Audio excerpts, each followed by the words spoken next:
What's going on, guys? Welcome back. Dr. Andrew Fix here on the code. Thank you so much for tuning in again, joining this episode, however you're tuning in.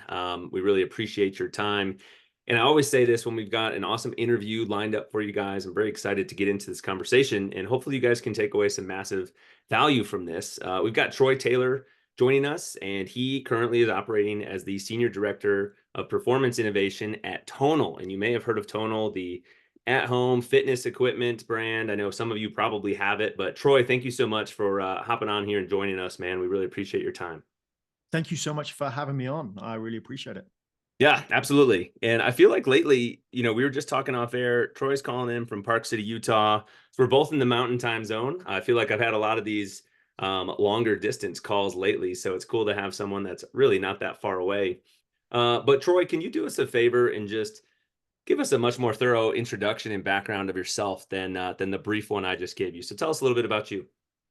Yeah. Professional wise, I worked in elite sport is where I spent most of my time. I did an undergraduate degree in sports science, a master's in exercise physiology.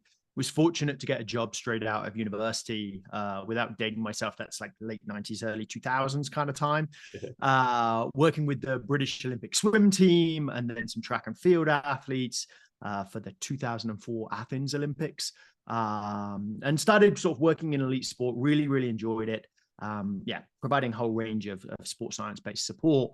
And then over, to fast forward, over about 15 years, I crisscrossed the globe. I spent some time over in the US with the US ski and snowboard Olympic team for the Torino Winter Olympics, back to Britain for Beijing, went up to Canada for Vancouver and London and Sochi Olympics, and then back to the US. And so over that 15 or so years, went to, I think, 7 Olympic Games, worked with something like 500 Olympians, 50 Olympic medalists. And as a sports scientist, as a strength coach, and then later as a director of science and medicine, and as a sort of a high performance director. And so, spent a lot of time doing that.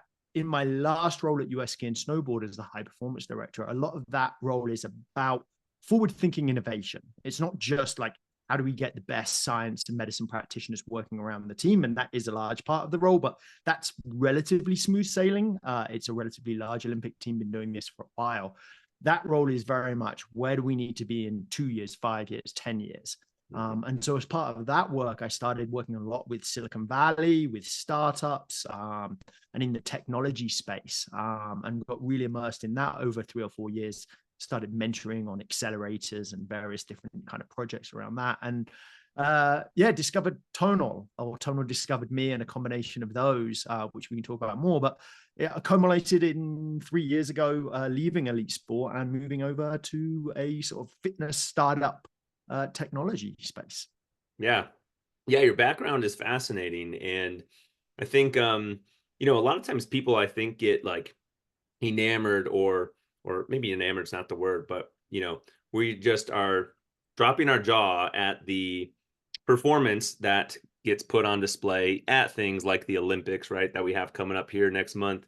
And but there's so much overlap between what elite athletes do and what normal people do. And I feel like, from my perspective as a fitness-based physical therapist, some of the differences are really truly small, but it's just like these building blocks that get put in place over and over and over again. And one of the questions that I want to ask you is, like, coming from the world where you're working with like the 1% of the 1% athletes, right? Either as a coach or as someone who's on more of the science end of things. What are some of the major or not so major differences that you see from like working with elite caliber athletes to normal everyday athletes? Yeah. I would say the fundamentals are the fundamentals. Doesn't matter if you're Michaela Schifrin or Lindsey Vonn, or they're like the best skiers in the world ever, or you're just trying to the base fundamentals. I think are very similar. I think what separates, I think there's multiple things that separate the very best from maybe sort of the lesser athletes in terms of ultimate performance. And I think number one, you mentioned it, it's consistency over time. It's just that it's less off days in training, less off days in competition, and maintaining that over a very long period of time. Like everyone's heard of, Anders Ericsson's 10,000 hours, Yeah. it was popular by Michael Gladwell and things like that. But it's not just the hours, but it's what you get into each of those hours, and their quality is just consistently high all the time. There's very little like cruise mode. There's a lot of intentional, deliberate practice all the time. And that even separates, I would say, some of the very best to like, hey, you're top 100 in the world. Like, I'm not going to be top 100 in the world in anything ever in my life. That's an incredible outcome to get that. But even the difference between top 100 and top 10 in the world, and you can see that sort of bringing your A game off, then I think is probably the number one thing that I think transcends across different sports. Yeah. And they're laying that on base of very genetically often gifted, take care of sleep, take care of nutrition, take care of the fundamentals. But it's that consistent, which I think is partly mental and partly physical, like having the robustness to ability to body to just be able to do that level of performance day in, day out, and also to be able to switch on and to focus your time and your energy when you need to, as opposed to, getting distracted or moving on. I think that's the fundamental. Yeah, I love that. And I love that you use the word fundamentals and how those are basically consistent from person to person, right? We use those examples in the clinic where, it doesn't matter if you're an 85-year-old, you're a 20-year-old, you're somewhere in between. Like, well, we all need to do squats. We all need to pick things up off the floor and do deadlifts. We all have to be able to press over our head. And how we might accomplish that might be different, but it's still a fundamental movement that we need to be able to do. And what we know is true. You mentioned sleep and nutrition and whatnot. We all need to be exercising, right? And I think most of the people listening to this conversation probably are already those, right? They're probably exercising multiple days a week. We have a very health conscious listener base here on this show, which is awesome. And I have not actually personally had the opportunity to use a tonal device myself, but I have had many clients that either have them or have used them. Tell us a little bit about tonal and how it might be able to help fit into that picture we just talked about the consistency and some of that, like putting that intentional practice into place. Yeah. Number one, it's awesome that your audience is doing that, because I think CDC's last report in 2020 said, I think only just under 25% of US adults meet the guidelines for 2 times a week muscle strengthening activity and then 150 minutes of moderate to vigorous aerobic activity. So if we're hitting that, we're in the top 25%, top quartile to start with, which I think is awesome. And I like to take both. Like, I want the people that are already doing it. I want to, how do I make it easier, more consistent, more engaging? You're more likely to stick with it, and also try to do my part of, let's expand that TAM a little bit, that market of people that are working out, and how do we grow that from 25 to 35 to 45 to 55, etc. Totally. Percent. So how does tonal fit into it? I think it's particularly in the consistency. What is tonal if you haven't had it? And we have background on that would be great. A new VP of product that I think explains it really simply, and then I'll go into a bit more details. But it's an entire gym, strength training gym particularly, that fits on your wall. It's behind me, that has personal training options. It's like, if you were really bringing it down. So how's it an entire gym, right? Well, the arms come out. It comes a dual stack functional cable column. You can row, you can squat, you can deadlift, you can bench press, you can attach a barbell, a rope, a handle. And so you've got sort of essentially 250 or so movements in our library, and thousands others that you could do outside of that. But essentially you can kind of create an entire gym experience in something that's relatively, small and small footprint. How do we help personal training? And I want to be conscious here. Like, we can select the exercises. We have computer vision models that know your competency and movements. We can, say whether you should regress or progress on something. Hey, we're seeing that, you're getting a ton of form feedback on that. Let's try a simple variation. We have algorithms that allow us to progress your weight or suggest your weight. So we do an isokinetic strength assessment when you start. So that's like a same speed. It's used a lot in physical therapy and rehab situations. But essentially, we test your strength when you're on the platform, as well as asking survey-based questions. How old are you? Your experience level? What are you trying to achieve? Sure. But once we've done that, then we ask kind of, we measure your strength. And measuring your strength in this isokinetic assessment across 4 movement patterns, we can then map your suggested weights, a machine learning algorithm, to a high level accuracy across all the movement patterns. So we can say, hey, okay, we did this, let's say a barbell deadlift as this assessment. I can basically identify your suggested weight for every rep range for every lower body movement based off of that. And then we monitor your performance while you're going. Like, so, okay, we did 10 reps, you're good. We can measure through changes in velocity or range of motion, or essentially a bunch of algorithms that allow us to say, hey, that was pretty easy. You should probably progress. Or that was really hard. Let's spot you. Let's reduce the weight a little bit in the set itself. And next time, let's start you at an easier point. Maybe you've had a slight injury, or maybe you're just not feeling it. You didn't sleep well, or your nutrition, you're off today, and we can modify that to do that. And so we have these elements of personal training. We also have, a TV screen and coaches, and, the opportunity to interact with individuals. So that's Tono. So how do we, I'll stop there and let you ask. Yeah, I did. Yeah, perfect. I did have one question on that. So I think what I heard you just say, obviously there's a lot of technology built into this device and this platform. So like, say I'm doing a set, right? I'm doing a set of squats or a set of deadlifts. Doesn't really matter what the exercise is. Is the tonal device like constantly monitoring things such as like bar speed, so to speak, or like how fast the cables are moving in order to create some of those data points of understanding of like, okay, you are probably ready to progress because you did 3 sets of 8 and you were continuing to move the bar speed at certain rates despite going up in weight. So you're probably ready for the next challenge.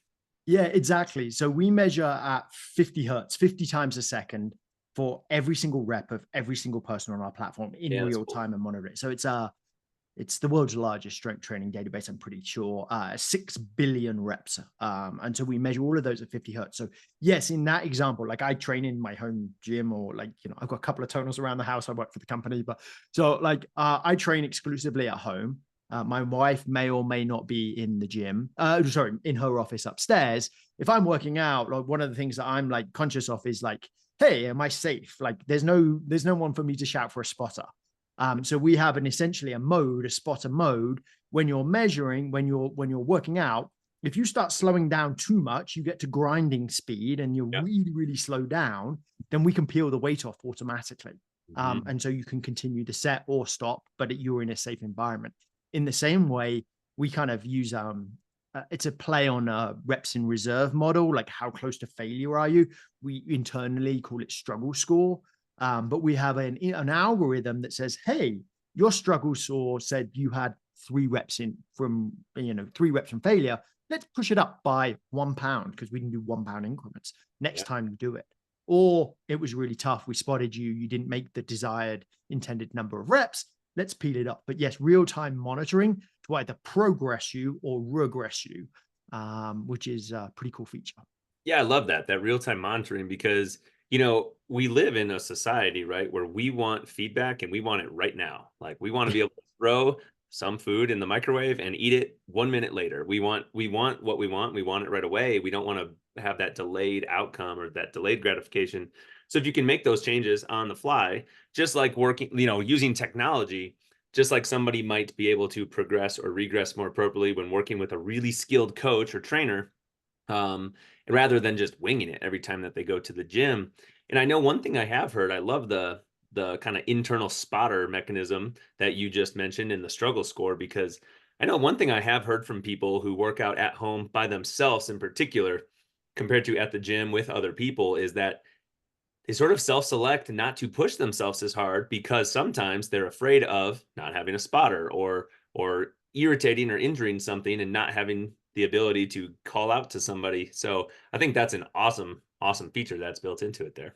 Yeah, it's it actually, like I worked out at home before. I had a tonal before I worked for the company, and I actually noticed I was consciously, particularly on lower body squat type based exercises, I stayed 5 reps from failure. More than 5 or plus reps from failure, which is, not terrible depending on your goal and what you're trying to do. I was still working relatively hard. But like I was trying to build muscle mass, and the research generally suggests we probably need to be closer 3, 2, or 1 rep from failure rather than 5 plus. And I just couldn't go there because I didn't know if anyone would be around to save me if I misjudge that by a couple of reps, and or I tweak something, it's not a safe environment. So that's really changed my training. Yeah, like as a personal reference. I think on some of the research side, it's also true, not whether you're just at home, but also in the gym, if you're not working with a personal trainer.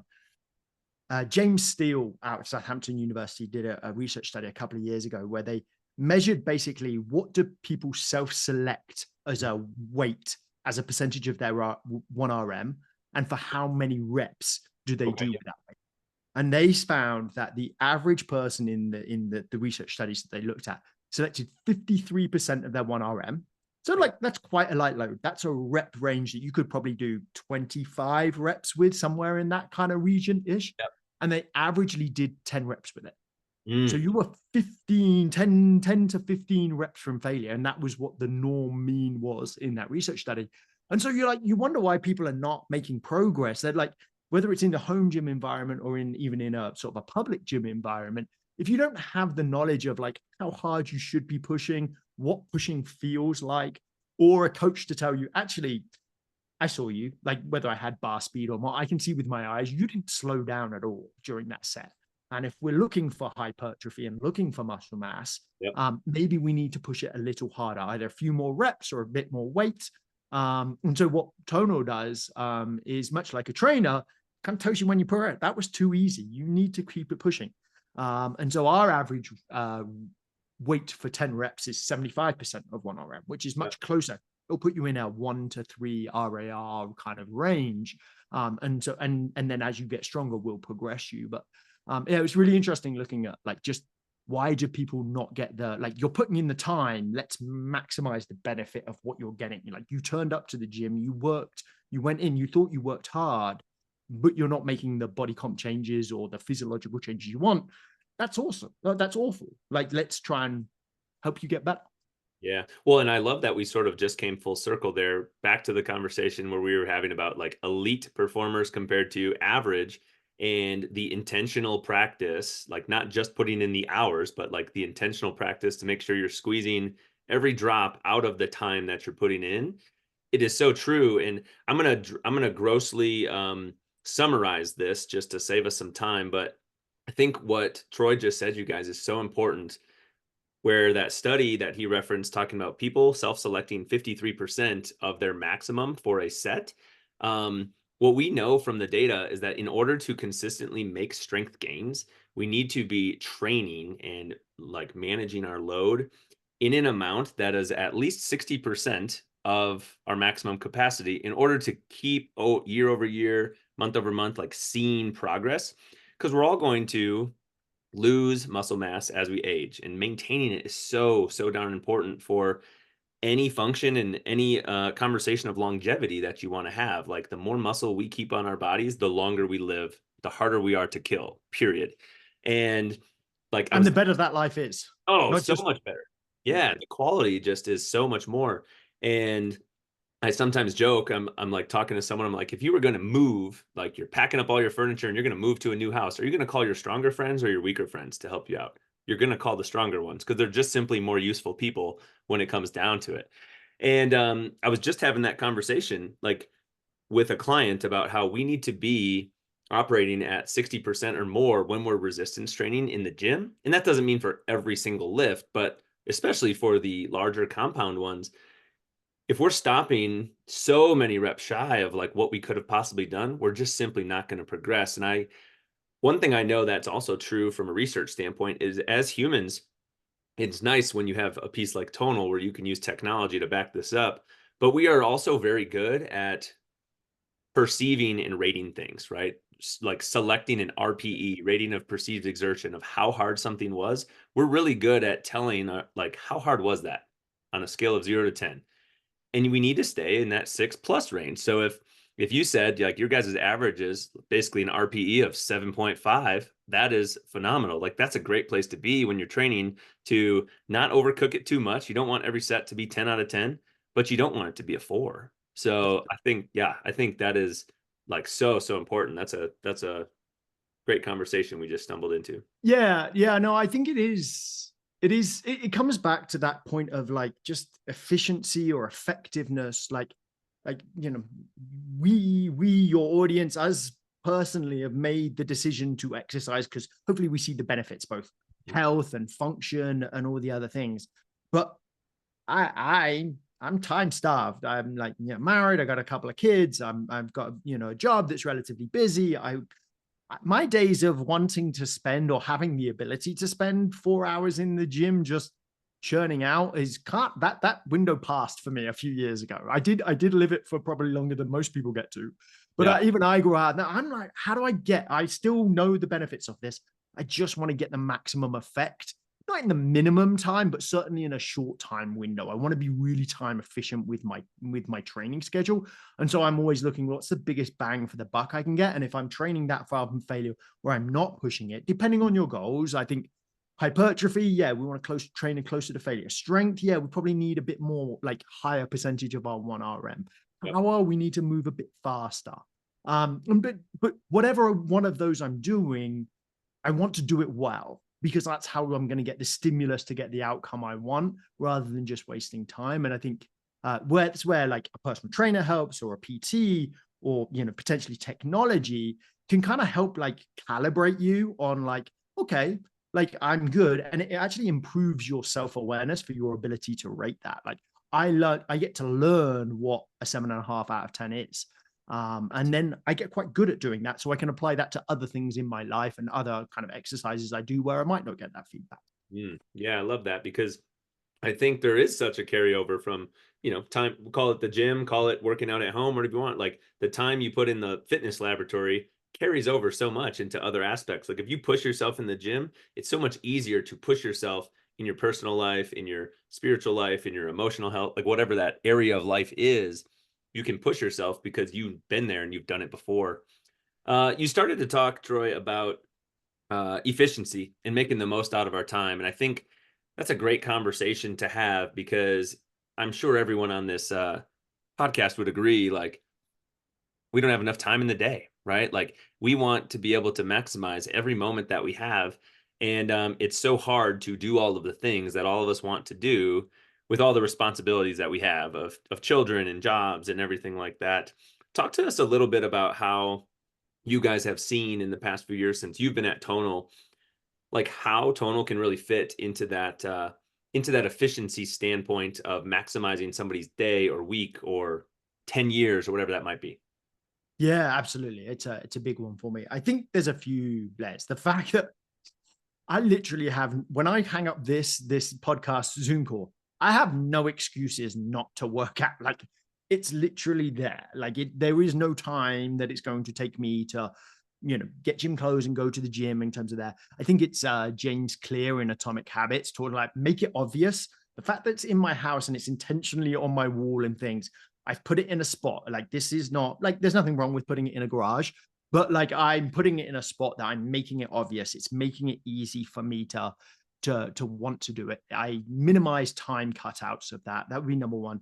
Number two, I personally, and something a lot of our members do, is exercise snack. I do work from home. Not everyone does, but I exercise snack a ton. That's the idea of doing a very short workout, might be 60 seconds, might be maybe 5 to 10 minutes, but a really short bout of workout. If I hang up on a Zoom call early, I would literally jump in and I'll do a warm up set. I'm not like working maximally kind of things, but I'll do a warm up set, one working set, and I'll jump on my next call. And there's a ton of research that's like really a great way to train for physiology because like you're fresh every time you do a set. You don't get that fatigue element because it's an hour between sets. You kind of almost train like an Olympic weightlifter. That's how they train.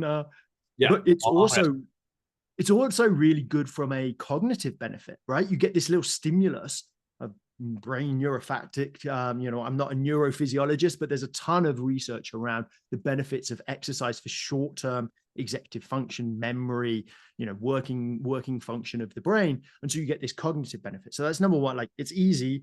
Number two, I do a ton of like exercise snacks and it's really easy to do that.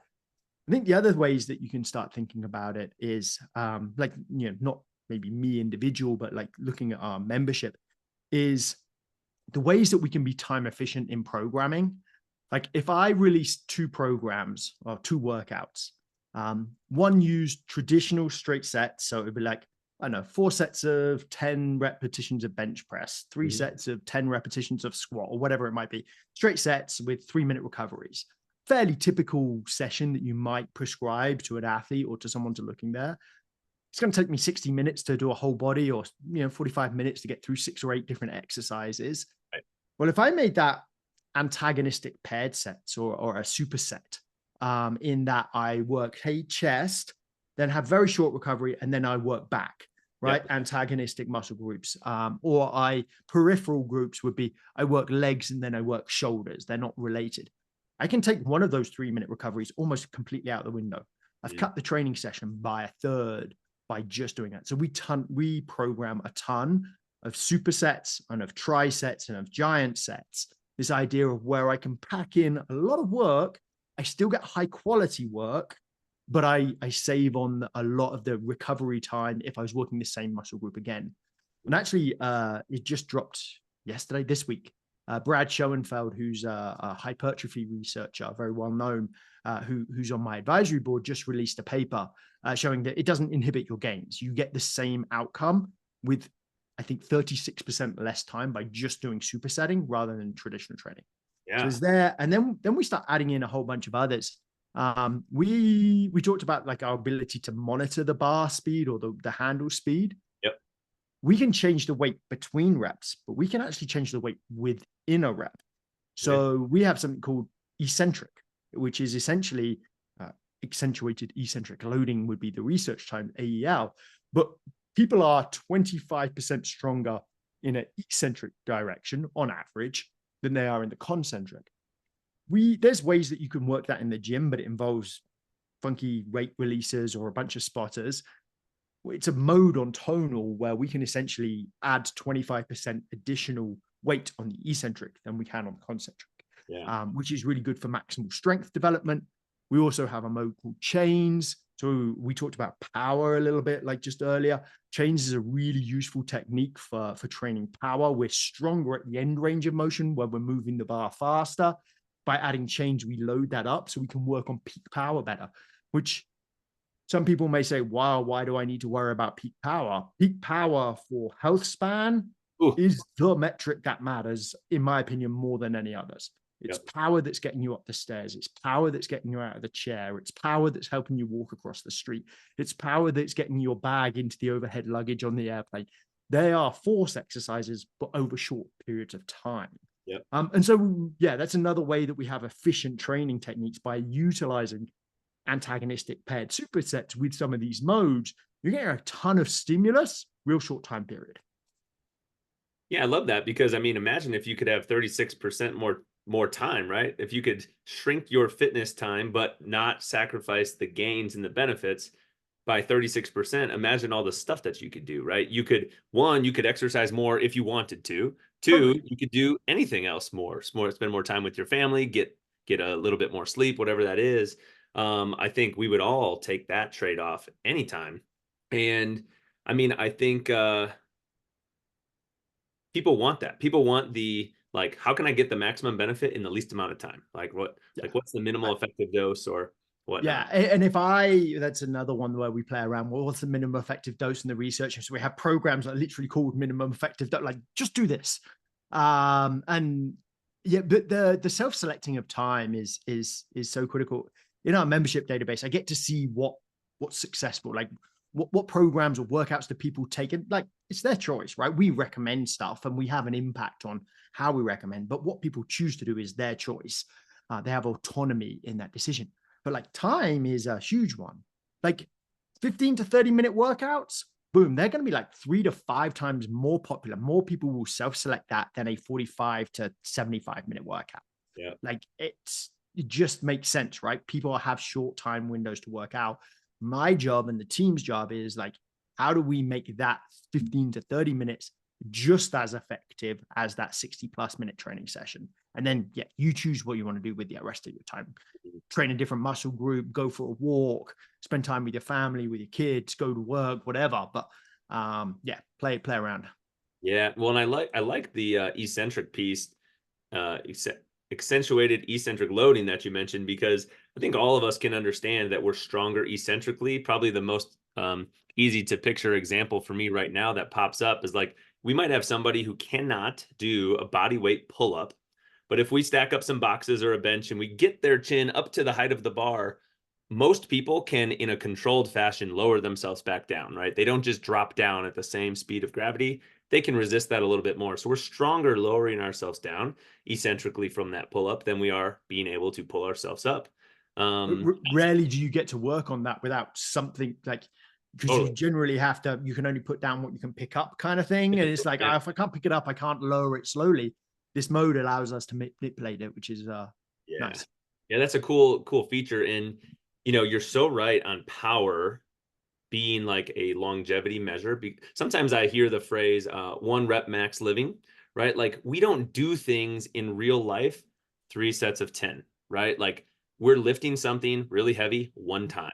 We are, you know, running and sprinting short distance after our kid who ran out in the street after their basketball or something, right? We're not training for this 3 sets of 10 mentality. We're training for one reps that we have to be able to perform when we are forced with that situation in nature or in our life. So it's totally true. Like if you want to prevent an older person from falling, injuring themselves, and spending the rest of their life in the nursing home, they need to have power to catch themselves when they trip or whatever that might be. It's so important. Yeah, it is. I couldn't agree more. I think it is so valuable, and the research evidence showing how valuable it is just mounts every day. There was a study last year, I think, out of Peru. It had 501 people. A timed up and go test is how power is often measured in the elderly. It's like, can I stand up from this chair? Can I walk 10 feet and turn around and come back, sit down?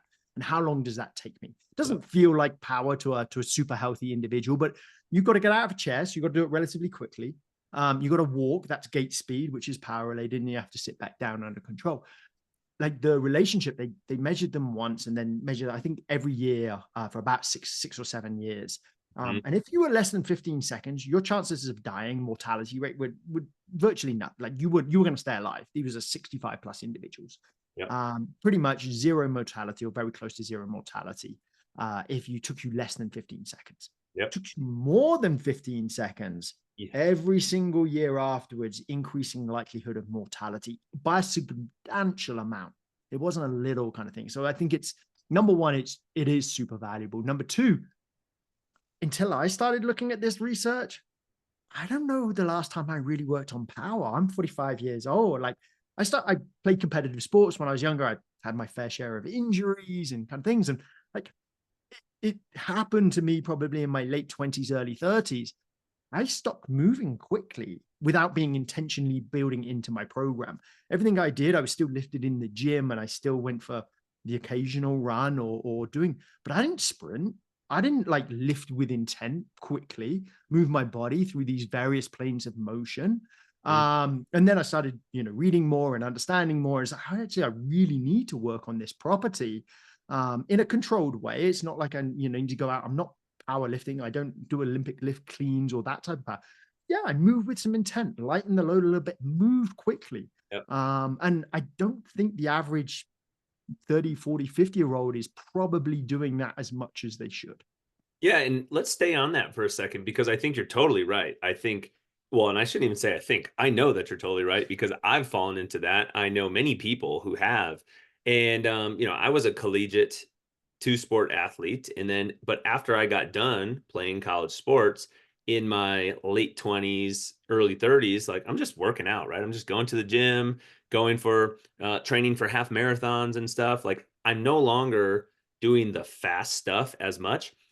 But then, fast forward several years for people that have kids, young kids in particular, when the kids start running and playing around, well, then they're forced to start doing some of that quicker stuff again because they're trying to keep up with their kids. And if you didn't train that for the last 15 years, to whatever amount of time it is, right? The last several years, you haven't been doing that. do you think you're going to have the tissue tolerance to be able to do those things? No, then we're going to develop injuries that we could have prevented in the first place, right? If we just continue. ACL rupture. Oh, so not ACL, Achilles rupture. I've ACL rupture too, but Achilles rupture, right? That's the ultimate power, Yes. explosive, didn't have the tissue tolerance for the strength that my body had. My in this sense, my Achilles did not have the robustness to manage the load. Snapped 16 weeks. Really Ooh. sucks. Yeah. Now, the answer probably has a million different directions we could go. Why do you think it is? Why do you think it is that people stop moving quickly, right? And I guess we'll say, maybe for the average person, it's like once we get out of high school or something, right? Because I would say the most common scenario is people are not playing college sports and whatnot, but we hopefully all have like gym class through grade school. And so why is it that people stop moving quickly? Is it because like this data that you just shared with us on how important power is just not out there and the average person just doesn't know that that's important, so they stop doing it? Or our lives are just too easy and sedentary? Like, why do we stop doing it? Yeah, I think it's a combination of factors. I'm purely my like perspective. I don't have a ton of data to back up what I would say in terms of why people stop. I think if I think about where I got all of my explosive stuff, like when I worked on explosive stuff, it was either competitive sports or play. Like Yep. those are like the two kind of things. Like my kids are 6 and 8 or whatever. Like they're explosive, not playing competitive. They're explosive around the playground. They're explosive in everything. They run to everywhere they go. It's at full sprint pretty much. I think there's this element of play, and what do adults do? Not a lot of play. That's not often that we're just on a playground, balancing, catching, jumping, throwing, doing those types of things. And we generally do play competitive sports, which expose us to power stimuluses a lot less as we get older. If we're not intentional about it. So I think that's probably, in my estimation, the primary drivers. I think secondary is like we talked before, like not that many people are resistance training. But I think we are, I hope, if I feel good about myself in the industry, I think we're nudging forward on the importance of muscle mass and strength for healthy active aging. I think slowly making some inroads, whether it's leading to behavior change, I think is debatable, but I think most people more people are aware of the role of strength and muscle mass in having a good health span. The power data is really quite emerging. It's only I would say the last 5 years that I've really started to see a ton of research coming out of the benefits of power training and how power training might be more valuable or as valuable as aerobic fitness or as strength. And that takes a while to translate from academic research literature into fitness professionals or health professionals into behavior change for consumers and clients. It's unfortunately I would love to shorten that, and hopefully we can do our part to do so, but that's a 10, 15, 20-year lag time from the research studies showing this is valuable to the most people are applying this in their practice. If we get there, it's slow. And so I don't think that's there. I think the third one I would say, or third or fourth, whatever we're up to, is two actually. One, I think people are scared of getting hurt. And so we need to think about how we progress that. Like when you think of power, when I think of power, I'm thinking people doing crazy box jumps or Olympic lifting or doing these. That is a form of power training, and but that's not the only form of power training. Right. Actually, like one of our data points, our 55-plus-year-old females that train deadlift once a week, there's like 20,000 of them or something. They make 140% increases in deadlift peak power in their first year. But I don't think most people think they can train that property later in life. They're worried of getting hurt, and they don't think I can make it any better. Like everyone, but most people have heard that strength declines at about 10% per decade after the age of 40-ish. Power, if you don't do anything about it, decreases by about 1.5 to 2 times that amount, 15 to 20% decreases in peak power. And I think people hear that and they're like, oh, well, like I can't train it. I'm 40. Like, what's my chances? And that's just fundamentally incorrect, as it is with strength and it is with muscle mass. you can develop it. And I actually think probably power, because it's more neurological and it's about Yep. neuromuscular firing, you could probably develop it for a very long time, but I don't think people are aware. So combinations of those, they choose lifestyle factors. Our lifestyles are not very power orientated. Number one, just the things that we do. And number two, there's these sort of, maybe precursors. I think I might get hurt because I have the wrong envision of power, or I don't think I can work on it and make gains when I actually can. Yeah. Yeah, I think you're right. I think a lot of times we as people, we probably get stuck in this mentality of like it's too late. It's too late for me to do this. I've missed out on the last many years. I'm not going to be able to get this back. And like the neural circuitry standpoint you just stepped into, like we can adapt. Like neuroplasticity is so alive and well in virtually everybody, right? It's probably easier. I don't have the data to back this up, but I agree with you. It's probably easier to improve because of the neural wiring, our power later in life, than it is to like put on muscle mass or something like that. Like it's probably easier to improve our neurological firing and our connections than it is to build muscle mass. So I think that I can't point to a research study that I know about power that says that, just because it hasn't been studied. It's a absence of evidence, not evidence of absence. Kind of like, I don't think it's been looked at. But strength is 100% easier. Like, there's generally the research. It's a little conflicting that some research says you can put on muscle mass in your 60s, 70s, 80s, and 90s, and some of it says around 70 we don't really put on that much more. But strength is literally universally consistent. You can put on strength forever. And I think that's primarily because it is neurological, much like power. And I'd say power is even probably more neurological. It's about firing sequences and, contractiling the motor patterns and the nervous system. And so I don't think it's too much of a stretch to say that, yes, I absolutely think it's easier than putting on muscle mass. You can put on muscle mass probably for a very, very long time, but you do get more anabolic resistant. Like, it's harder to. There's a reasonable evidence. You can do it. You can maintain it for a very long time. You don't have to live with sarcopenia and the reduction of muscle mass. But you almost certainly, even if you've suffered from, you can probably already, you can maximize what you have, yep. which I think is what the strength and power training is doing. Yeah, totally. And just to make sure we're all on the same page, like, and I love what you just said, maximize what you have, because that's really what we're talking about from a strength standpoint, right? Like, how much force can the muscle that you have, how much force can you generate with that? And that's kind of speed is sort of irrelevant in that conversation, but speed is very relevant when we talk about power. How much force can you develop or can you put forth quickly? Mass times acceleration. And then the hypertrophy side, like building of muscle, right? And we're going to train differently to accomplish each one of those tasks. And obviously, there's a lot of overlap there, but yeah, how much can you do with what you have on your frame? There's a lot of people that are not extremely large, right? They may not look like a bodybuilder. They're very strong. And, Yes. powerlifting is probably one of the main sports where you can see that. And you'll see people in some weight classes where they're not huge humans and they are putting up some enormous weight. It's just unbelievable, what they lift. But you said something about, the length of time that it takes for some of this information to come out of academia in the research and eventually make it into like mainstream society. And I guess I just have an ask for everybody that's listening to this to try and speed that process up, right?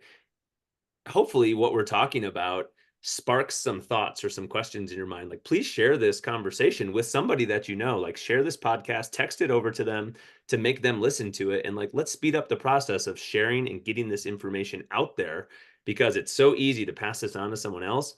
And Troy is so right that like as adults, we stop playing. And I don't exactly know when this will air, but episode 120 of this podcast talks about the importance of us continuing to play as we age. And obviously for all the physical benefits, but for the mental benefits as well. Like, we need to play. Kids do it. And it is so cool when you see a kid like making a game out of absolutely nothing and going to the park with no plan whatsoever. And all of a sudden they're playing a game with their friends that like they just made up on the spot, and they're having a blast doing it, and they're getting the fitness benefit out of it too. So we all need to be playing. So go back and listen to that episode and share this conversation with other people. But um, man, I thought this was good. Troy, what do you want to wrap up with before we tell people where they can get in touch with you guys so that we make sure Yeah. you out of here on time? I think we've covered most of it. I think your audience is aware of the benefits of exercise and of doing it and are already there. I think, whether it's through Tonal or any other, whether it's the gym, we had the personal trainer, but the concepts of optimization or efficiency optimization, not necessarily optimizing. I used to be about a lot in Olympic sport about like optimizing the very best way to do something. Mhm. And now I'm much more optimizing for consistency. Yes. And something that I think about a lot is like, I would write the perfect training program. If you did it, this is what the evidence base would say is the single best way to achieve it. And Mhm. Olympic athletes are pretty motivated to achieve their goals and they would do it regardless. And so they would get the best possible outcomes. Me as a 45-year-old, you as your audience across there, we don't necessarily often have to worry about the very best way to do something. Let's figure out a good way to do something Mhm. and make it really enjoyable or consistent in how we do that. And I think that's something that we really need to focus on is like the consistency element of that and how you can help yourself be more consistent. And so my final parting words is one of the data analyses we did, 175,000 people who lifted more than 60 billion pounds over a year. Just get to work with these incredible data sets with Tonal. And it's kind of, I get really geeky on some of this, but like some of the most highly associators of consistency, like were sign up to a program, don't do random workouts. Like Mhm. 12% was about the average. If you're doing random work, and by random workouts, I mean like you're just turning up and you don't have a plan, you're not following a program, you're just kind of turning up. If you're doing that and you're totally fine with that and you have no issues with consistency and you said, that's fine. Like carry on, do your thing. But if you're struggling to be consistent, hey, I have a good week and then a bad week, I'm in and then I'm out, like just sign up to a program. There's something about like a commitment device. Like I've made an effort. This is telling me, I get like cognitive dissonance. It tells me to work out 4 times a week, but Mhm. I'm only doing once. And so I feel a bit bad about that internally, would be number one. Give yourself a bit of flexibility. Number two, the idea of psychological flexibility. So rather than like being hard and fast, it has to be 4 times a week. And if I do three, I fall off the wagon. Like actually give yourself like, hey, I want to work out 4 times a week, but plus or minus 1 or 2 is fine. Like I give yourself a little bit of a break. You don't have to be a hard and fast on that.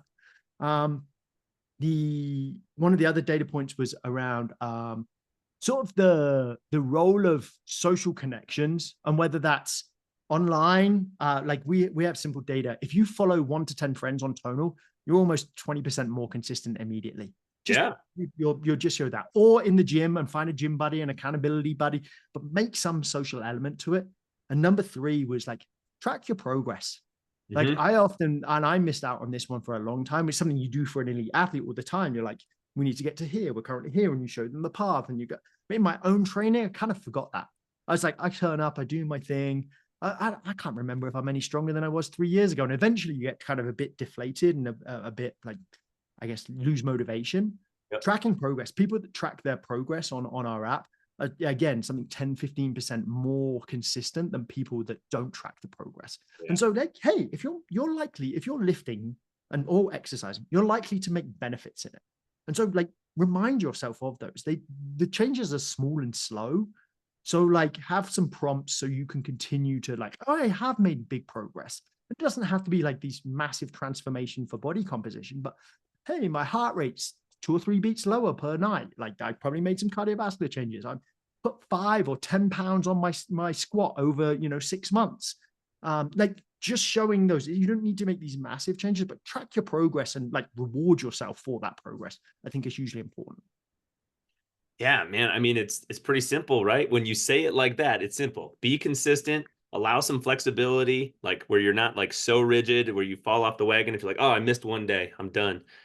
Structure in some accountability and social connection and measure it, right? Like measure something because what gets measured gets managed. And if we want to see something improve, we have to write it down somewhere or let the app track it for us. So no, I love it. I think like Troy said, whether it's tonal, whether it's something else, like find the thing that works for you. And since we're talking about exercise, like yes, I'm very keen on I think everybody should be resistance training, but where I like to start first with every single person is what what do you enjoy to do and what are you going to stay consistent with? And if that's the elliptical, great. If that's going for a walk, great. That's exactly where we're going to start.